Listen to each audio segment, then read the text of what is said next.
Divorce ஆயிடுச்சு அப்படின்னு சொல்கிறாங்க. நாளடைவில் இவங்களுக்குள்ள காதல் ஏற்பட்டு திருமணத்துக்கு இதாகும்போது அவங்க அப்பா அம்மா எப்போவுமே சப்போர்ட் பண்ணுற அப்பா அம்மா இந்த டைம் வந்து முஸ்லீம் பையனா அதெல்லாம் வேண்டாம், இதெல்லாம் செட் ஆகாதுமா, விட்டுரு, உனக்குன்னு ஒரு பொம்பளை பிள்ளை இருக்குது, அதை நீ பார்த்துக்கணும் இப்படின்லாம் நிறையா சொல்கிறாங்க. இருந்தாலும் வந்து இவங்க லவ் பண்ணிட்டனால இவங்க முஸ்லீம் சைட்லேயே வந்து கல்யாணமும் அந்த ஸ்டைல்லே வந்து கல்யாணமும் பண்ணிக்கிறாங்க.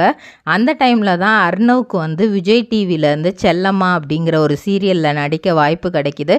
அதோட ஹீரோயின் அன்ஷிதாவோட வந்து ஃப்ரெண்ட் ஆகிறாரு. அந்த ஃப்ரெண்ட்ஷிப் ஃபஸ்ட்டு திவ்யாவுக்கு தெரியுது.